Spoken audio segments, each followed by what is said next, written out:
আসসালামু আলাইকুম। Welcome to Urmi's kitchen. সবাই কেমন আছেন? নিশ্চয় ভালো আছেন। আল্লাহর রহমতে আমরাও ভালো আছি। আজ গাজরের হালুয়া বানাবো। আর এই ঠান্ডার সিজনে গাজরের হালুয়াটা খেতে কিন্তু খুব মজা হয়েছিল। এখন রেসিপিটা আমি আপনাদের সাথে শেয়ার করব। এখানে 2টা গাজর নিয়েছি রেসিপি বানানোর জন্য। এই 2টা গাজর দিয়ে আমি হালুয়া বানাবো। এখন এই গাজর 2টাকে আমি গ্রেটার মেশিনে গ্রেট করে নিব। গ্রেটার মেশিনে গ্রেট করে নিয়েছি। দেখুন কত সুন্দর গাজরের কালারটা। এখন চুলায় বসিয়ে দিয়েছি হালুয়া বানানোর জন্য।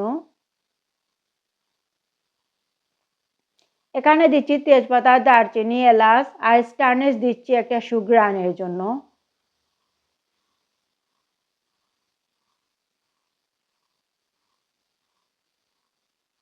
আর দিচ্ছি ঘি। আমি শুকনা হালুয়া বানাবো গাজরের, সেজন্য এটার মধ্যে কোনো পানি লিকুইড দুধ দিব না দিয়ে শুকনা হালুয়া বানাবো। এখন নেড়ে চেড়ে সব কিছু একসাথে মিশিয়ে নিচ্ছি।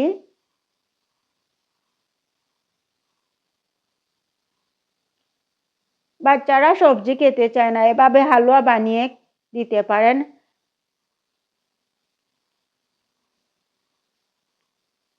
আর নিজেরাও খেতে পারেন। এখন ঢাকনা লাগিয়ে আমি রান্না করব কিছুক্ষণ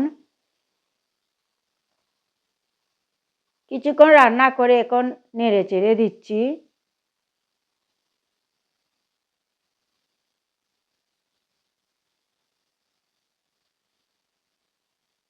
কিছুক্ষণ রান্না করার পর সিদ্ধ হয়ে গিয়েছে গাজর। এখন ঢাকনা লাগিয়ে আরো কিছুক্ষণ রান্না করব।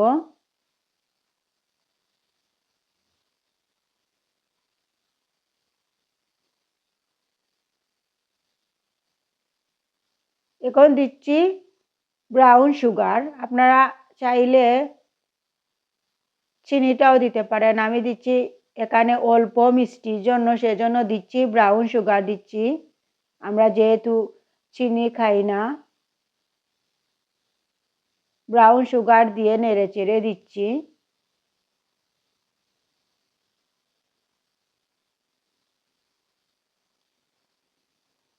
আর এখানে দিচ্ছি আমি পাউডার দুধ, গুঁড়া দুধ দিচ্ছি।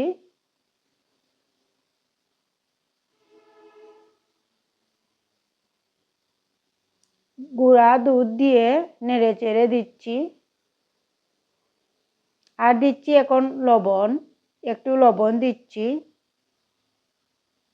লবণটা দিলে টেস্টটা আর একটু বেড়ে যাবে।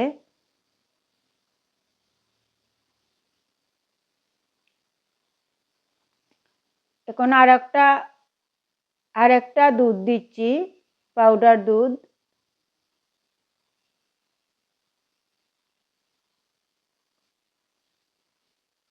পাউডার দুধ দিয়ে আবার নেড়ে চেড়ে দিচ্ছি। আসলে এই গাজরের হালুয়াটা অসম্ভব মজা হয়েছিল। এখানে দিচ্ছি কাঠবাদাম আর দিচ্ছি আখরোট বাদাম আর কিশমিশ, 2 ধরনের কিশমিশ দিচ্ছি। আপনারা চাইলে এটাকে ঘি দিয়ে ভেজে নিতে পারেন। আমি ঘি দিয়ে ভাজবো না, এমনিতে দিয়ে দিচ্ছি। এমনিতেও খেতে খুব মজা হয়েছিল। এখন নেড়ে চেড়ে সব কিছু একসাথে মিশিয়ে নিয়েছি। এখন ঢাকনা লাগিয়ে আরো কিছুক্ষণ রান্না করব।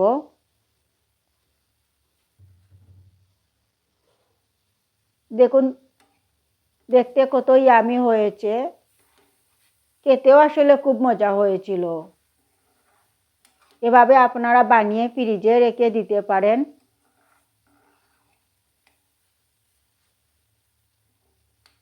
এখন আমি আবার নেড়ে চেড়ে দিচ্ছি।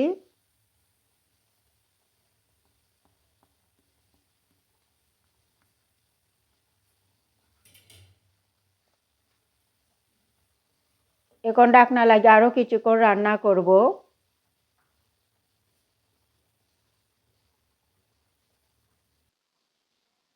আরও কিছুক্ষণ রান্না করে আবার আমি নেড়ে চেড়ে দিচ্ছি।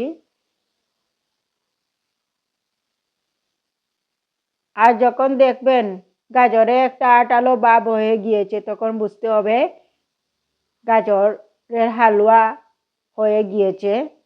এখন আমি আবার নেড়ে চেড়ে দিচ্ছি। আর চুলার আগুন মিডিয়াম আঁচে রেখে রান্না করতে হবে। এখন আবার দিচ্ছি একটু ঘি।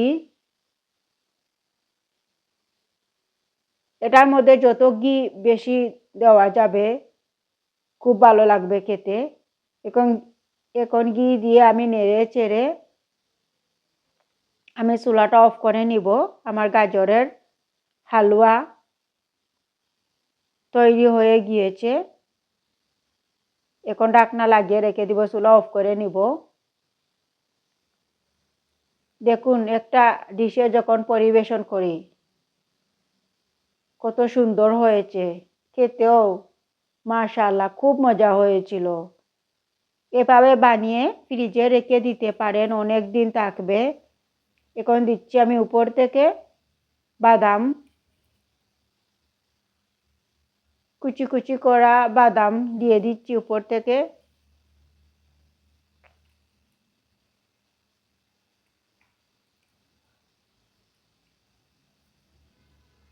দেখুন কত সুন্দর হয়েছে, খুব মজার হয়েছিল এই গাজরের হালুয়াটা।